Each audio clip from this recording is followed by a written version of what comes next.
As enchentes que atingem Minas Gerais desbloqueiam memórias muito recentes para nós gaúchos. Afinal, a gente sabe que dor é essa. Mais uma vez, o Brasil assiste cidades alagadas, famílias desalojadas, perdas irreparáveis. Catástrofes como essas não são apenas números, são histórias. E é disso que o jornalismo é feito. Hoje o Fala Mercado resgata o que é necessário nessas coberturas. O preparo, a sensibilidade, uma checagem rigorosa e, principalmente, humanidade diante da dor. Não sai daí.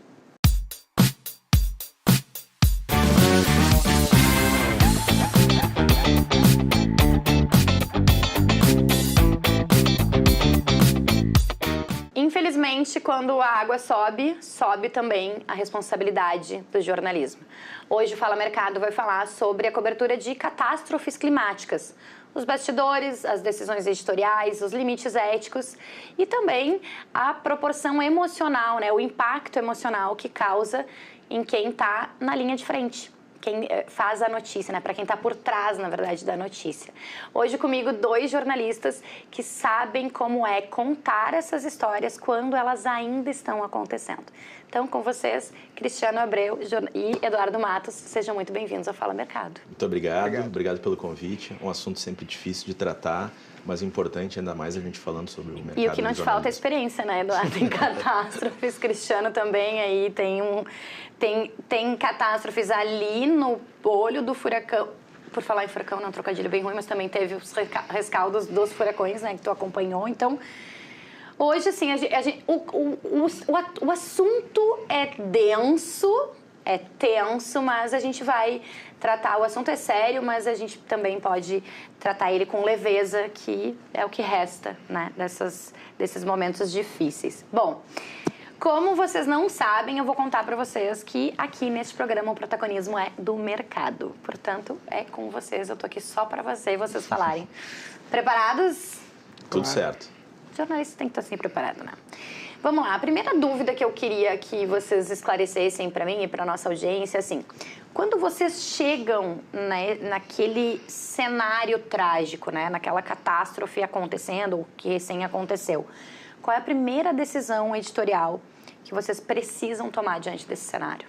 Quem começa? Cristiano, por favor. O momento crucial é identificar o que está acontecendo.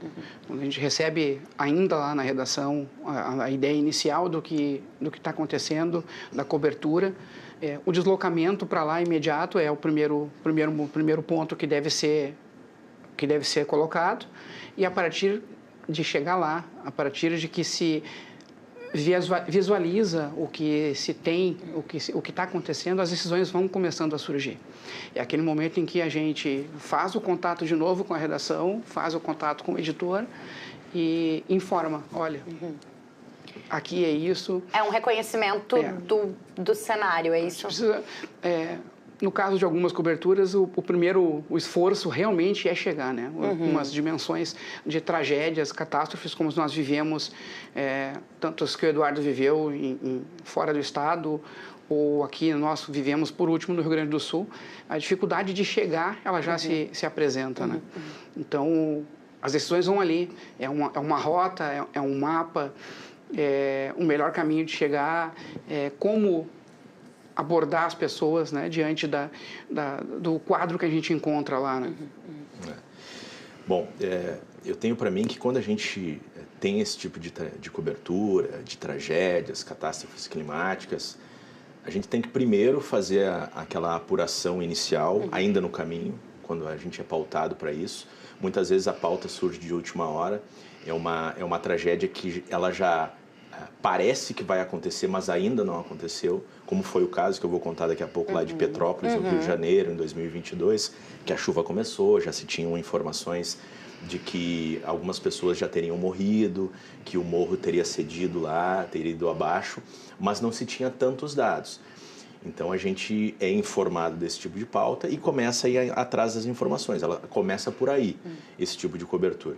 Então já vai fazendo alguns contatos, no caso específico, quando é em outros estados, vai buscando talvez com colegas de outros veículos do país telefones da Defesa Civil, da Polícia Militar, do Governo do Estado, das prefeituras, dos municípios que estão sendo atingidos. Bom, diante de todo esse material reunido, aí começam-se os contatos.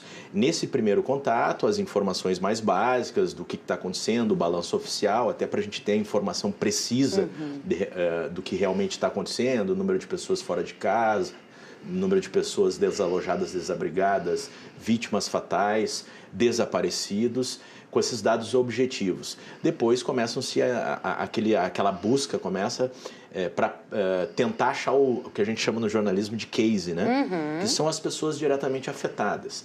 É óbvio que isso, digamos assim, as principais histórias a gente vai encontrar lá só no momento, mas não custa a gente tentar pegar os contatos antes para chegar no momento e já ter pelo menos alguma história garantida. É importante, nesse primeiro ponto, esse tipo, ao meu ver, esse tipo de atitude. Bom, depois vem toda a logística que a redação acaba cuidando, de transporte, né? Cuidando no sentido de compra de passagem aérea. Sim. O background ali. Agora, essa parte de campo, muitas vezes é decidida na hora. Eu vou pegar um Uber, eu vou pegar um táxi, eu vou pegar um ônibus, eu vou alugar um carro, tem que ver o que é melhor naquele momento. E só quem sabe o que é melhor naquele momento é o repórter. Entendi. A redação, ela está ali como suporte. Os chefes de reportagem, os editores, até mesmo os colegas, né? A gerência. Só quem vai conseguir dar esse panorama é o repórter que está em campo. E aí ele transmite essa informação e a decisão ocorre em conjunto. Muitas vezes a decisão de momento, e já aconteceu isso comigo, a gente acaba fazendo aquilo e depois comunicando. Olha, eu precisei subir no morro, pegar um carro lá, não consegui falar com vocês, depois a gente acerta toda essa parte de logística. Bom, chegando lá no momento, conseguindo chegar até o local, o que não é muitas vezes fácil, né? O Cristiano acabou de citar isso aí, a gente enfrenta uma dificuldade muito grande, porque pode passar por locais que estão com muitos destroços, a gente pode passar por locais que estão alagados, ou seja, existe uma dificuldade física de chegar, e muitas vezes existe uma dificuldade de transporte. Chegou no lugar, e aí, como é que eu vou me deslocar 5 quilômetros daqui, que é onde está a notícia principal? Vou a pé? Se for a pé, talvez vai ser o mesmo tempo do que se eu esperar um veículo aqui para me levar, dar toda uma volta. Decisão de campo. Essa decisão de campo, ela precisa ser tomada. Né? Existe como é que está o deslizamento, no teu caso, né? E o Cristiano, eu sei que ficou preso, né? Cristiano, não conseguiram voltar, enfim, então, essa coisa também, tá, e agora? Mas fechou aqui, fechou ali. Faz o que nessa hora? Essa dificuldade ela é resolvida, como o Eduardo dizia, no momento, né? O que está acontecendo, no nosso caso já foi, nós já tivemos que sair da rota, depois a gente vai abordar esses temas, nós tivemos que sair da rota para conseguir chegar já no local das enchentes, né? Como complementando o que o Eduardo falava, nós tínhamos a ideia inicial do que acontecia, e enquanto nós íamos na direção, porque o jornalismo tem isso também, né? A reportagem tem isso. Enquanto as pessoas elas estão se deslocando para o lado oposto da tragédia, nós estamos tentando chegar próxima dela para poder contar. Sim, aquela cena de filme, assim, né? Que tá todo mundo saindo da cidade desesperado e tu tá indo no contrafluxo, né? E é muito parecido com o que realmente ocorre na realidade, né? Então já foi difícil chegar, porque nós tivemos que adaptar a estrada, roteiro, por queda de barreira. Existe, sim, a dificuldade logística, o risco e a avaliação tem que ser feita na hora do que está se fazendo para se chegar com segurança, né? Mas a questão de retorno que nós vivemos foi nesse aspecto foi pura decisão de momento, né? Nós chegamos a um momento já nos últimos dias, né, no retorno para a região metropolitana, nós paramos em Guaíba, onde não havia sinal de internet, não havia sinal de telefone, não havia dinheiro na rede bancária disponível. Então nós tivemos que viver da maneira que era possível ali de se organizar, né? Chegou uma época que começou Que maneira é essa? Eu tenho dinheiro no bolso, o meu colega, o colega motorista tem mais algum dinheiro no bolso aqui, ok, vamos organizar aqui.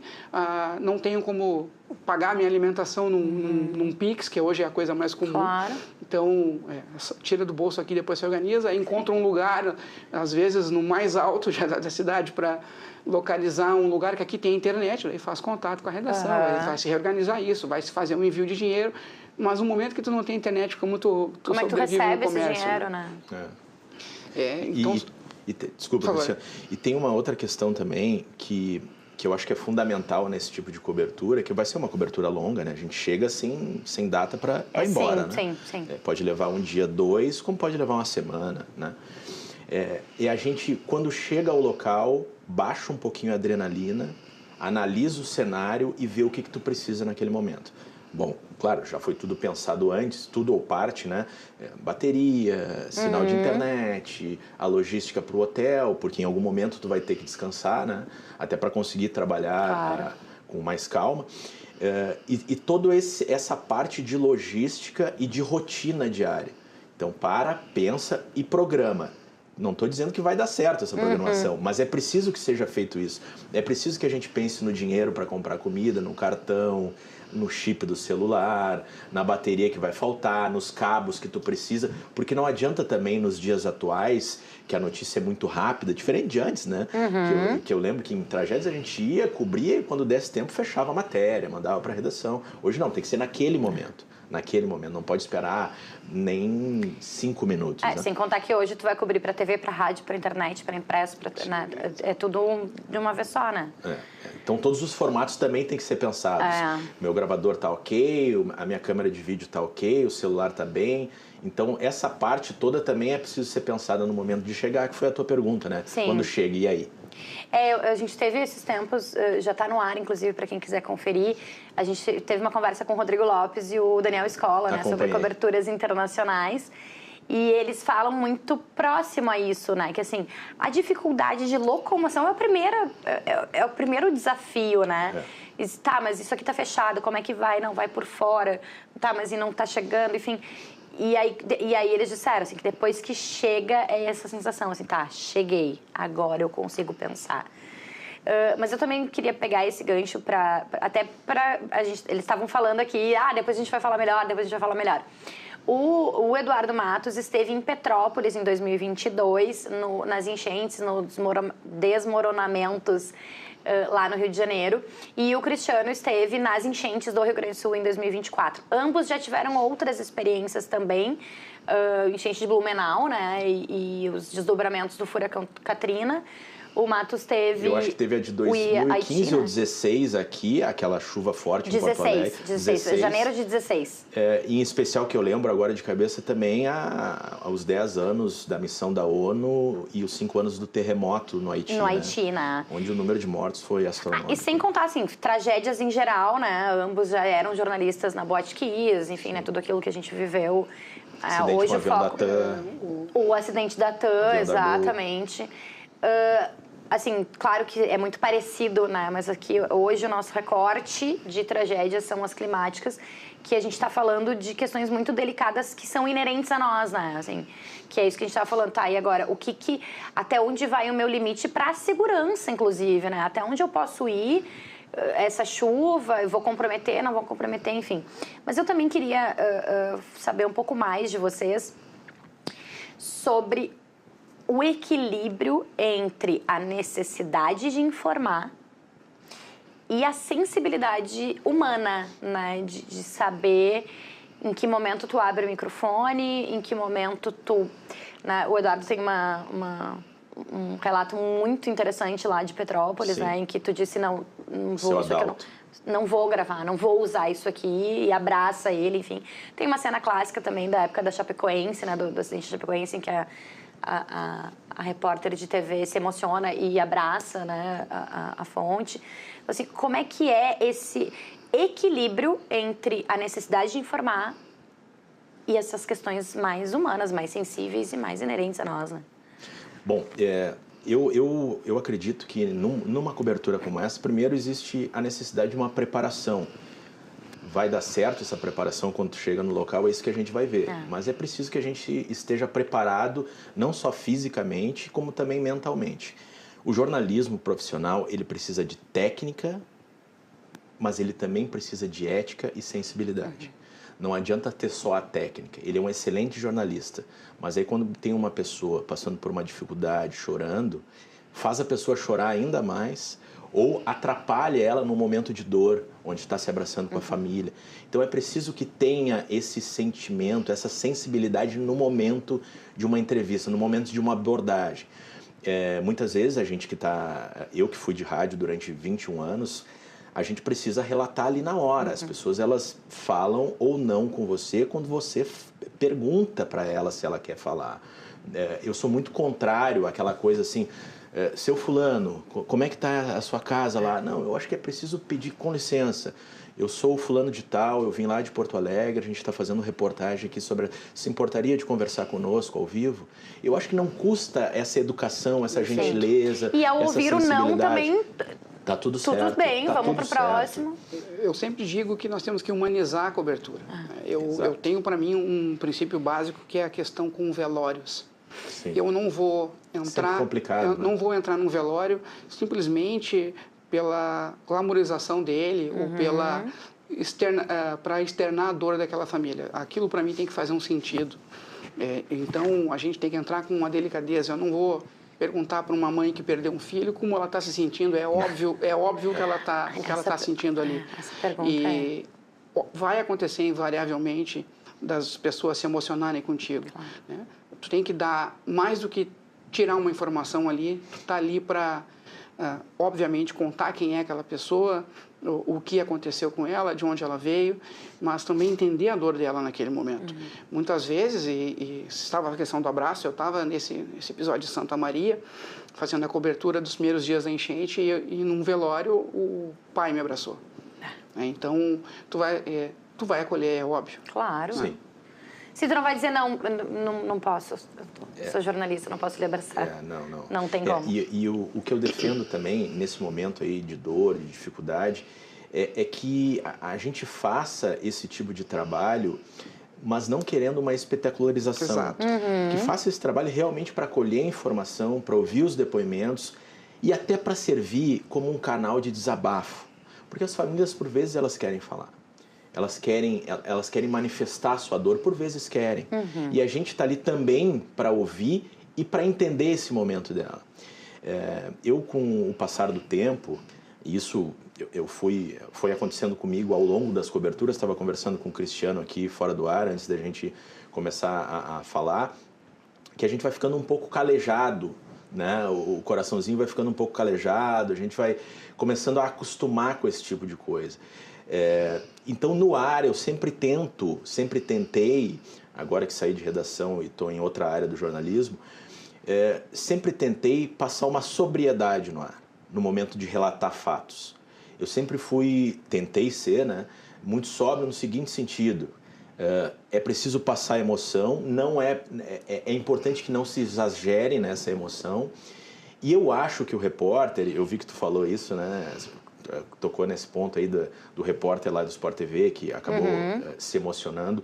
Nós somos humanos, podemos nos emocionar, mas nós, jornalistas, também temos que ter a técnica para evitar, em muitos casos, isso. Porque senão se perde um pouco a informação que está se passando. Até para não comparar as dores, Exato. né? Assim, tu não pode te emocionar mais do que quem está ali, assim... Não dá para fazer, não dá para tornar isso uma competição de dor, né, também. Não existe uma regra nesse ponto, né, Cristiano? Mas, assim, eu sou muito contra, assim, o jornalista que, por vezes, até força isso. Força aquela emoção para viralizar. Hoje em dia, tudo viraliza, né? Vira corte, o jornalista que apareceu chorando no momento de entrevistar alguém. Enfim. Eu sempre defendi, Eduardo, a separação da pessoa do repórter. Isso.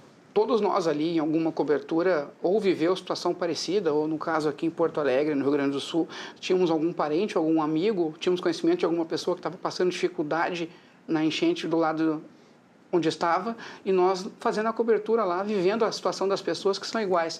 É óbvio que vai se pensar no que aconteceu, em como está lá, tu vai se colocar de alguma forma naquele lugar, mas depois da entrevista, depois da história, eu uso a expressão que a gente não pode contaminar. Isso, né? perfeito. Não cabe a mim começar a conversar com a pessoa que está ali lamentando que perdeu a casa ou que teve que se agarrar por horas em uma árvore para a correnteza não levar, eu contar que eu tenho um amigo que viveu a mesma situação. Com certeza. Eu não estou ali para trabalhar a minha história, eu estou ali para... E o que tu fala de espetacularização é perfeito, Eduardo, porque tem que ter um sentido contar aquela história. Exato. Eu não vou contar a história só porque, no teu caso, preciso um áudio, ou no meu caso lá, preciso encher uma página, ou preciso mandar uma matéria para o site agora. Não. Aquela história tem que servir de algum alerta, ela tem que mostrar ela tem que retratar o que está acontecendo, até mesmo para que a gente possa ter baliza lá na história, quando olhar para o passado, e ter algo como um ponto construtivo. Não é só simplesmente para expor aquela pessoa, né? Porque daí fica uma coisa meramente mercantilista. Né? E ainda nessa linha, Márcia, desculpe te interromper, não vai. O repórter não é a notícia.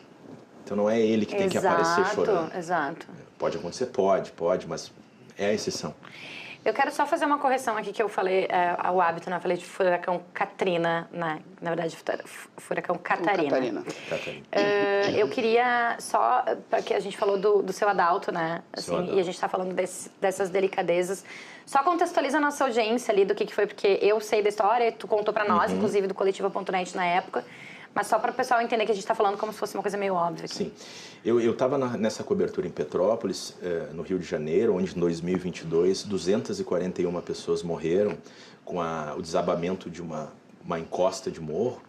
Então, assim, depois de toda a cobertura de campo, a gente precisa tomar algumas decisões. A gente já fez o relato lá do local, da catástrofe, local principal da catástrofe, apesar de toda a cidade estar destruída, ou praticamente toda, e depois a gente precisa buscar outras informações. Então, o que eu fiz? Eu saí do ponto principal, que era o chamado Morro da Oficina, que é onde a maior parte das pessoas morreu, e me desloquei até o IML, do município de Petrópolis. Fui caminhando, acho que deu uns 4 quilômetros caminhando, porque não tinha transporte, né? Então eu precisava ir até lá. E chegando lá, a gente queria contar histórias de pessoas que acabaram perdendo tudo, assim, e familiares, infelizmente.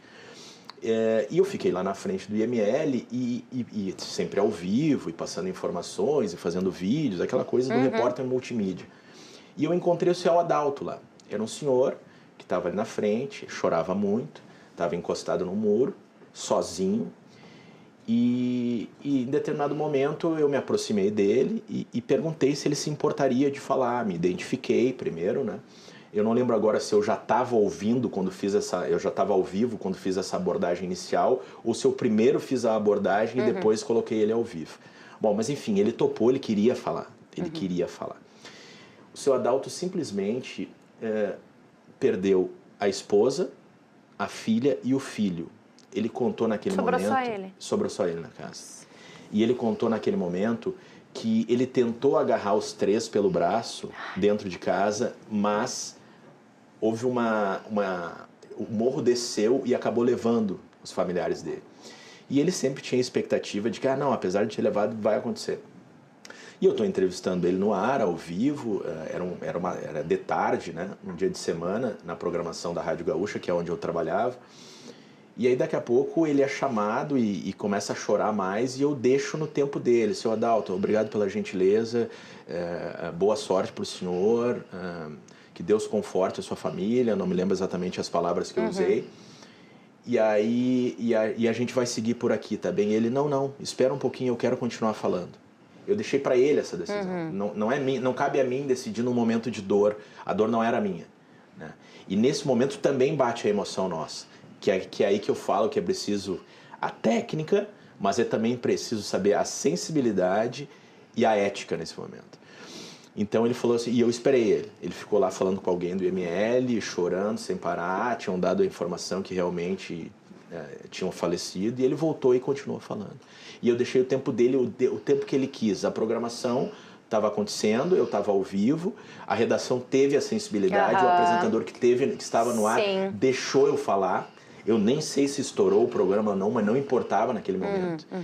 Então foi um depoimento muito emocionante, que eu lembro até hoje, que me marcou muito na minha carreira, esse depoimento. E o Cristiano eu sei que vocês tiveram que dormir, inclusive na estrada, né? Teve uma coisa de dormir no carro, né? Sim, na primeira noite nós saímos daqui no início da tarde já tínhamos... Nas enchentes de, nas enchentes de 24, né? Já Agora, 30 de isso. abril nós saímos de Porto Alegre. 30 de abril, então não tinha ainda estourado... Havia acontecido uma chuva muito intensa em Santa Maria, havia um deslizamento de terra lá, o vale do Caí também, Lajeado, aquela região de Mussum, Roca Salles também estava sofrendo novamente, Cruzeiro do Sul, que foi muito devastada. Toda aquela região do estado já estava sofrendo com os impactos da chuva forte. Ela acabou chegando aqui, né, pela questão do curso das águas, acabou chegando aqui em Porto Alegre aí pelo dia 3. Isso. Então, para nós irmos já foi uma dificuldade, porque com a força, a violência das águas já vinha devastando estradas, quedas de barreira. E nós chegamos faltando 11 quilômetros para Santa Maria, nós chegamos pela RS 287 e a cabeceira da ponte desabou e aí nós ficamos bloqueados. Mas naquele momento já não era mais possível retornar também, porque a outra ponte já estava fechada, estava alagada. Então nós dormimos na estrada naquela primeira noite.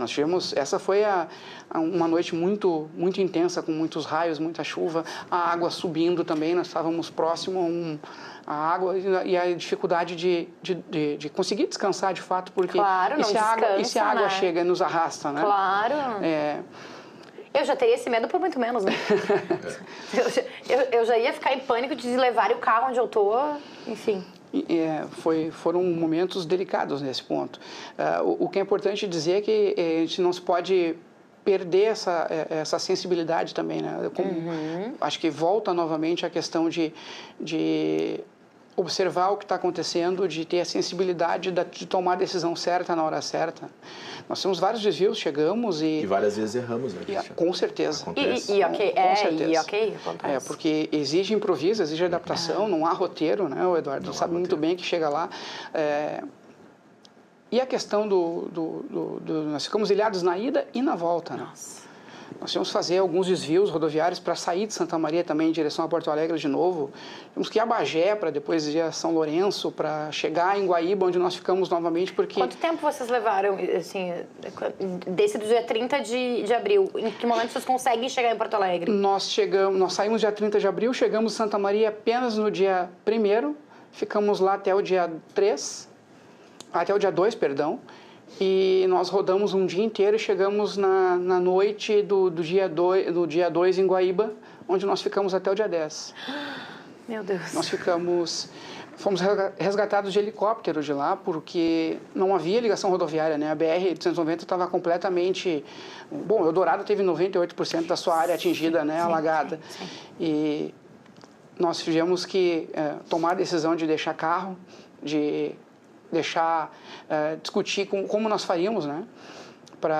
Até que nos surgiu uma possibilidade de retornar de helicóptero, mas só retornaria se fosse a equipe inteira, né? Nós temos esse compromisso também. Sim. É a velha história de ninguém fica para trás, Ninguém né? fica para trás. Sobre bastidor, queria só contar uma questão dessa de Petrópolis, que foi a seguinte: essas decisões tomadas na hora, né? Que só a gente, no momento, a gente consegue decidir. Desci do avião, no Rio de Janeiro, e eu precisava ir a Petrópolis. E aí, vou de táxi, vou de Uber. Aí peguei o aplicativo. Peguei por aplicativo e fui. Viagem de 1 hora, mais ou menos, até lá, tranquila, porque a estrada até lá estava ok. O problema era quando chegava na cidade. E aí cheguei na cidade tudo trancado. Tudo trancado, como é que eu vou fazer? Eu preciso entrar no ar. E o que eu faço? Bom, eu vou descer do carro e vou a pé. Não sabia a distância que eu percorreria a pé, né? Só que o detalhe é o seguinte: antes disso, antes de pegar o carro e ir para lá, eu precisava tomar uma decisão que teria que ser muito rápida para a questão de agilidade da cobertura. Eu deixo a minha mala no aeroporto, eu estava com uma mochila, uma bolsa e mais a mala, equipamentos, né? Deixo a minha mala no aeroporto, faço a cobertura e volto para pegar, ou eu vou com todos os materiais e lá eu vejo o que eu faço. Eu precisei tomar essa decisão porque eu não sabia qual era o período que eu ia ficar no ar fazendo a cobertura. Então a minha decisão foi: eu vou levar tudo. Eu não vou voltar até o aeroporto, porque senão eu vou perder, de repente, um tempo de cobertura. E aí tu desce do carro com tudo. Aí eu desço do carro com uma mochila, uma bolsa, os equipamentos e a minha mala. E chovendo. E chovendo. Meu Deus. E essa foi a decisão. Aí eu fui caminhando até perto do Morro da Oficina, uns 3 quilômetros mais ou menos. Tudo isso relatando ao vivo. Entrando ao vivo, né, no rádio, e em momentos que eu saía do ar fazia os vídeos e mandava também para a redação e fotos. E eu tive que tomar uma decisão, eu preciso subir nesse morro, onde está ocorrendo o principal ponto, né, dessa catástrofe. Preciso relatar lá de cima o que está acontecendo. Não sei como é que eu vou subir, só que eu não vou conseguir subir com uma mala. Eu estou com muitos equipamentos em mãos, eu preciso falar no ar com uma mão, eu preciso gravar o vídeo de outra, eu preciso fazer live. Então a minha decisão foi a seguinte, eu vou tentar que alguém fique com a minha mala. E são riscos que a gente assume, né? Então eu cheguei num condomínio, que era um condomínio que estava um pouquinho antes da parte mais prejudicada da cidade. Cheguei pro porteiro do condomínio, me identifiquei e disse, olha, vou lhe pedir um favor, eu tenho como deixar aqui a minha mala com o senhor aí, eu volto mais tarde, isso era bem cedo de manhã, horário das 9 ali.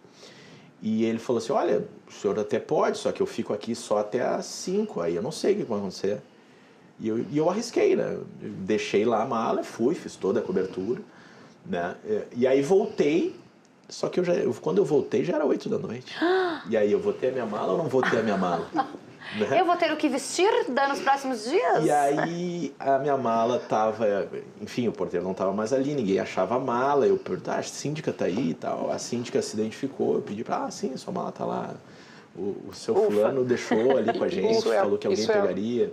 Isso é a prova de que a gente planeja até um certo ponto. Né? A primeira parte do roteiro tem um hotel, tem uma passagem aérea comprada, ou tem uma rota para seguir, mas vai chegando lá, vai adaptando, né? E só para finalizar essa parte é um jogo de bastidor, cintura dessa adaptabilidade, né? De assim, cara, se perder a mala, perdeu. Eu tô aqui, passei a notícia, cumpri meu papel, eu vou ver se eu vou comprar uma roupa, sei lá. Não, mas depois se resolve. O bem material a gente resolve depois. E aí, bom, fiz toda a cobertura, fui lá, peguei a mala, e aí? Tentava aplicativo nada, táxi nada, para voltar pro hotel. Isso já era tarde, eu tinha que fechar a matéria para outro dia, mandar a matéria, né, porque já tinha feito todo o relato ao vivo.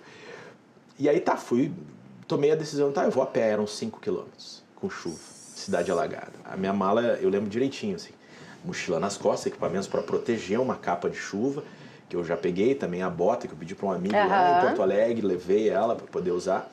Mas já não adiantava mais, porque como a água batia na cintura, já tinha entrado na bota, e a mala eu ia boiando. Eu ia literalmente caminhando, com ela boiando, né? E caminhei 5 quilômetros assim. Por vezes a água baixava um pouquinho, aí era lama e tal. Cheguei no hotel. Aí chego no hotel e essas coisas, o ouvinte, o leitor, o telespectador não imagina que aconteça com o repórter. E o repórter de rádio, ele trabalha sozinho, né? É diferente, por exemplo, do, sei lá, o repórter de TV tem tu tem ali o produtor, o câmera. Por vezes o jornal tem o fotógrafo, né? Então né? E tu tens amigos, pessoas próximas para compartilhar até o teu momento fora do ar, para externalizar o teu sentimento, né? Exato. Um apoio emocional. E aí cheguei... Desculpa, Eduardo, mas vocês estavam em quantos? Nós estávamos em 3 pessoas, o motorista Alexandre Soares e o fotógrafo Ricardo Gilst. Beleza. E tudo sozinho? Eu estava sozinho. E aí eu cheguei no hotel, exausto, mas exausto, imagina, até toda uma cobertura sobe e desce do morro. Não, e emocionalmente exausto também, né? Porque muitas vezes não é só o cansaço físico, não, né? Às vezes o cansaço mental é pior do que o físico. Claro. Cheguei no hotel, peguei ali, senhora, só uma informação, a gente tá sem luz. E eu digo... não, ela me falou assim, como é que foi que ela falou, atendente, assim, eu tenho uma notícia boa e uma ruim pro senhor. E eu digo, qual? Achei a sua reserva aqui, né? E, na verdade, são 2 notícias ruins. Quais são? A primeira é que a gente tá sem luz, né? E a gente tá sem elevador. Tá, e qual é a outra ruim? Que o seu é no 12º. 13º andar. Ai, meu Deus! E eu com a mala encharcada, pesada, que de 5 foi para 15 quilos, sei lá. Com certeza. Todos os equipamentos, eu digo, mas eu preciso descansar. Subir a pé com tudo. Cheguei lá em cima... no quarto, simplesmente a chave não abriu o quarto. Meu Deus. E eu não tinha contato nenhum com a recepção. Bom, em resumo, para encurtar a história, desci, deixei a mala lá em cima, desci, ela me deu uma outra chave, subi de novo, cheguei lá em cima, não abriu de novo. Meu Deus, gente. E nesse ponto eu já estava exausto, eu já estava quase ficando lá embaixo, deitado. Deixa eu dormir aqui mesmo, moça. E aí eu falei assim, olha, eu vou subir pela 3ª vez, vocês têm como subir comigo, leva qualquer outra coisa junto para não improvisar, né? Perfeito. Bom, ela subiu, aí foi realmente abriu e tal, eu entrei, né, troquei de roupa, tomei um banho e tal, e eu tava sem comer, já eu acho que quase 36 horas sem comer. Nossa, tem isso ainda. Tomando pouca água, porque eu tenho esse hábito, eu não sei qual é a estratégia do Cristiano para coberturas longas, mas eu como muito pouco e eu bebo muito pouco para não precisar ir ao banheiro. Sair. Parece bobagem, gente, mas eu lembro muito, assim, que na cobertura, na época da Boate Kiss, eu já estava no Coletiva e o nosso era exatamente saber de vocês, assim, como é que estavam os jornalistas nessa cobertura. E muitos disseram isso, muitos. Não, eu não tomava água para não precisar sair da notícia para ter que ir ao banheiro. E teve gente que assim, não, eu esquecia de comer. Meu produtor chegou para mim e disse, olha, pega uma banana, uma bolacha, alguma coisa assim. A maioria das vezes era na noite, no retorno pro hotel. Isso. Tem. E aí vocês também passavam o dia... Sim, eu até carregava uma garrafa d'água no colete, nós usamos uns coletes, então eu carregava uma garrafa d'água, mas é aquela situação, a gente evita ao máximo, assim, olha, agora a sede está muito forte, um gole, para poder continuar ali. Mas o resumo e o fecho da história foi que eu cheguei lá em cima, estava com fome, eu digo, preciso comer alguma coisa. Dei sorte que naquele momento tinha um aplicativo de comida que estava entregando, era o único da cidade. Pedi, só que daí tem que descer de novo, pegar o lanche, subir de novo. A academia estava paga, né? A academia estava 8 vezes entre subida e descida. E aí, quando encosta a cabeça no travesseiro, não vem o sono. Não vem o sono. Jura que vocês não capotam, assim, apaga? Não, para pegar no sono mesmo exausto. Aqui o martelo, tu já está pensando no roteiro da manhã, tu está pensando no que tu viu durante o dia. Meu Deus, gente. Que hora vai acordar. E aí eu não quero acabar esse episódio nunca mais. Gente, nesse caos que vocês relatam, né, muito parecido, né, de cenários muito parecidos, a gente tem hoje, né, eu particularmente chamo de o câncer do jornalismo, que é a fake news, né, que é a desinformação. Como e a gente tem todas as questões éticas, né, a gente sempre diz isso, o jornalismo sério custa caro, inclusive. Como é que faz nesse momento de caos para checagem de informação quando o acesso está limitado também, né? Como é que tu checa? Não tem sinal de internet, olha, não consigo ligar, não tem luz, como é que carrega a bateria de celular, enfim. Como é que fica esse compromisso ético diante de um caos e diante dessa responsabilidade que a gente tem de não disseminar ou ter que ficar dizendo que não é verdade, enfim. Como é que são essas questões técnicas? Eu penso que o rádio ainda é um pouco diferente do jornal ou do online, com a questão do furo. O conceito de furo, de dar primeiro, ele mudou muito. Né? Eu prefiro não dar furo, mas prefiro dar a notícia da maneira correta. Perfeito. Aqui no Rio Grande do Sul nós tivemos um caso muito emblemático, que era a fake news dos corpos boiando em Canoas. Porque já viram mais de 30, mais de 40, daqui a pouco o outro grupo da família de não sei quem já está dizendo que foram mais de 100 e daqui a pouco começa a teoria da conspiração envolvendo aquilo. E existe um delay nesse momento de checar aquilo para ver o que está acontecendo e de reportar. E o pânico já está instaurado, O pânico já se instaurou. Um exemplo marcante nosso foi o nosso colega Alexandre Soares, que era o motorista, no sábado já em Guaíba.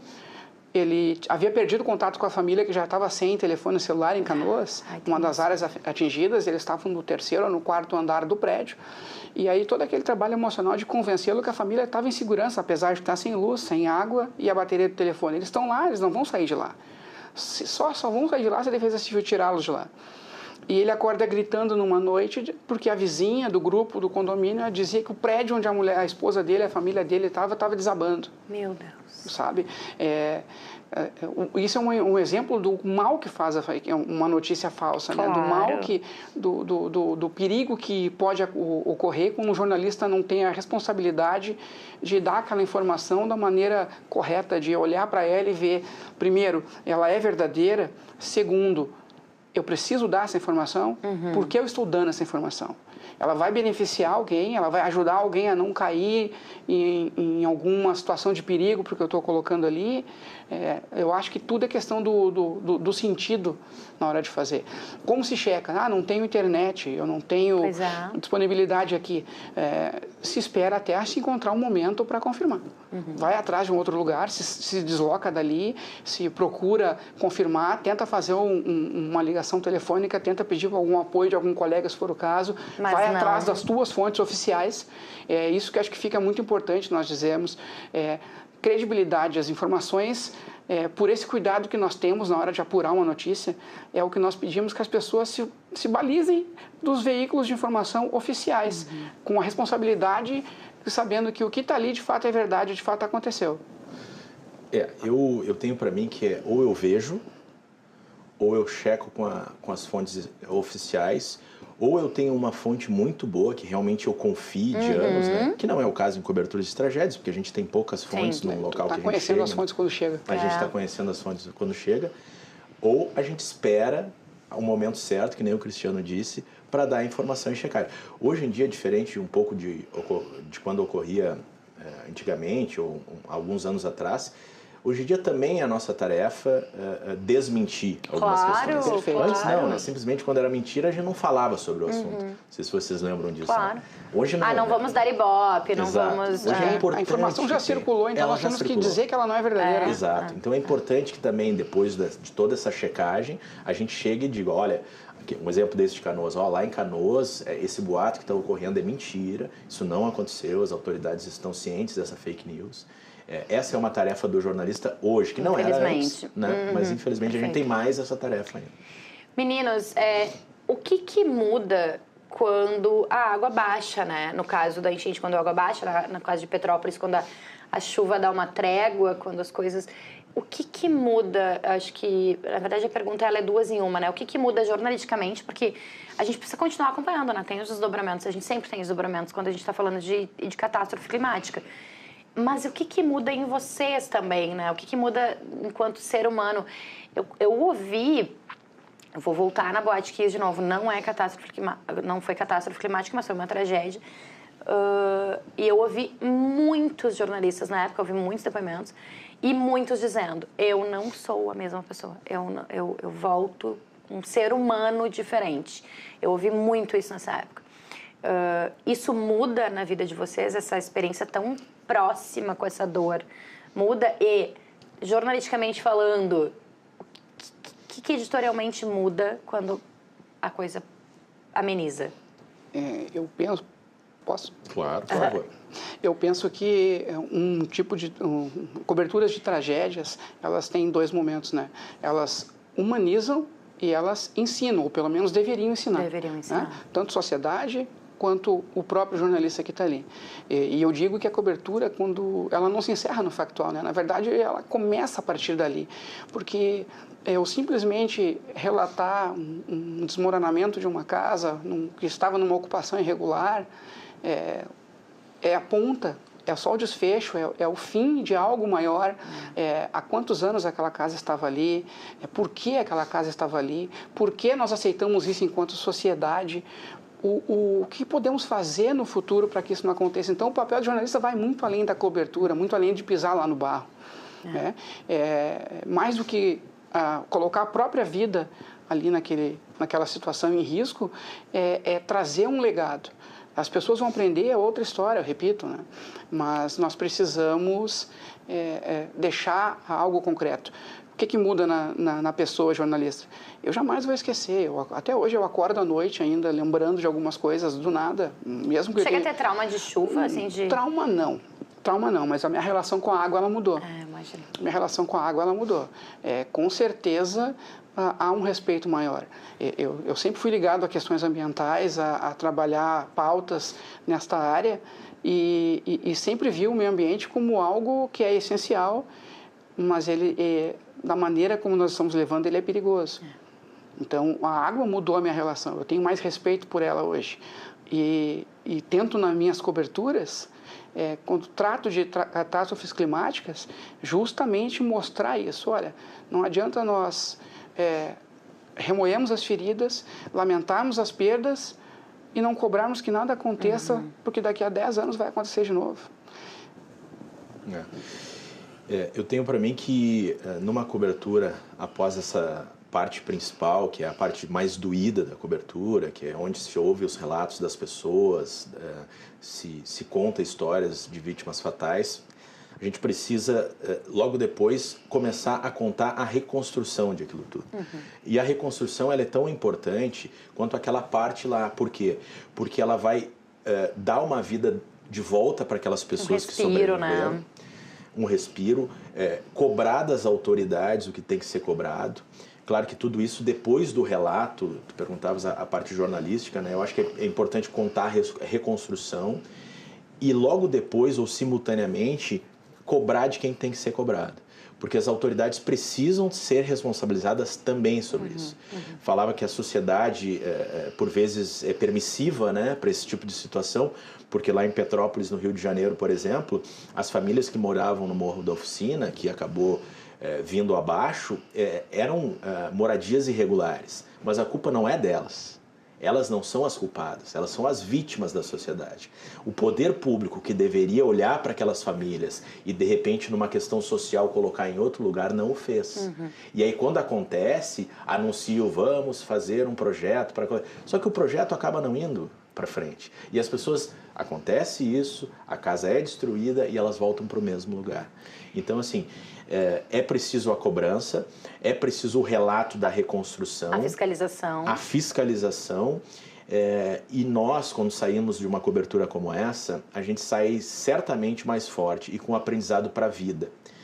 Lembro muito bem que numa outra cobertura, não é sobre catástrofe climática, mas para ver como me marcou bastante, que naquele caso do menino lá do município de Três Passos, em 2014, que foi morto pela família.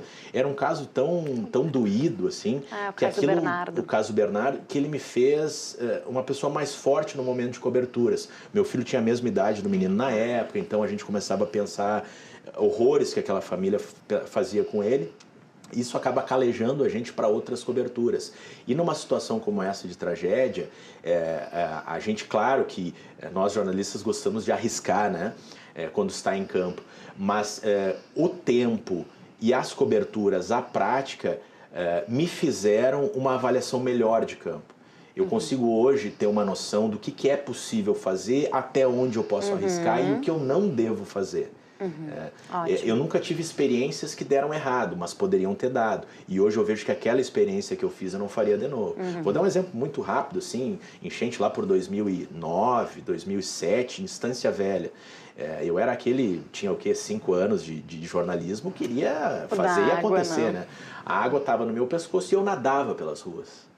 Literalmente nadava pelas ruas para poder chegar em outro ponto. Isso não é necessário. Algumas coisas, eu vou entrar de dentro da água. É preciso entrar ao vivo de dentro da água? Então é de se avaliar o momento para esse tipo de cobertura também. E eu acho que a paternidade / maternidade também traz uma cautela maior, né? Eu sempre digo que quando houve a Boate Kiss, quando houve a tragédia, eu não era mãe, né? Mas no julgamento, em que eu também estava lá cobrindo e fazendo, como a gente chama, a cobertura da cobertura, aí eu já era mãe. E aí o olhar é totalmente diferente. Completamente diferente para as coisas da vida como um todo. Meninos, eu queria... Ai, gente, eu queria fazer rápido, a parte 2, a parte 3, a parte 4. Claro que eu vou puxar a brasa pro meu assado, porque, né, as pautas jornalísticas me enchem mais, assim, brilham o meu olho, porque realmente, assim, eu acho importante a gente falar sobre essas coisas que as pessoas não sabem, né? Olha tudo que olha a riqueza dos relatos que a gente teve aqui. Eu poderia ficar, como eu digo, às vezes eu queria ser o Flow nessa hora, 4 horas de programa, mas infelizmente não dá. Então, muitíssimo obrigada. Parabéns pelo trabalho de vocês, né? Isso eu acho que é super importante a gente exaltar esses nossos colegas que, como eu falei no início do programa, assim, eles estão na linha de frente contando histórias enquanto elas estão acontecendo, e isso é a essência do nosso jornalismo. Então, muitíssimo obrigada pelo compartilhamento também, né? Por terem dividido com a gente aqui tantas experiências. Muito obrigada. Eu que agradeço, estou sempre à disposição para falar sobre o jornalismo, que a gente ama, né? Gosta muito de falar sobre a profissão, apesar de a gente maldita cachaça. Essa maldita cachaça. Essa relação de amor e ódio. E parabéns para vocês por tratar desse tema. Muito obrigada. Esse é um tema fundamental. Essas questões ambientais, elas precisam ser mais debatidas para que isso não volte a acontecer. Para que nunca mais se repita. É importante sempre colocar o tema catástrofe climática em pauta. Parabéns pela iniciativa, obrigado pelo convite, estamos à disposição. Muito bem, muito obrigada, gente. E para vocês que ficaram com a gente até aqui, muito obrigada pela companhia, pela audiência sempre importante para nós. tira a camiseta de jornalista, bota a camiseta de youtuber pra te dizer, curte, comenta, compartilha, te inscreve no canal e ativa o sininho do YouTube pra ele te avisar sempre que tiver conteúdo novo. E aqui no Fala Mercado sempre tem. Eu te espero semana que vem. Tchau, tchau.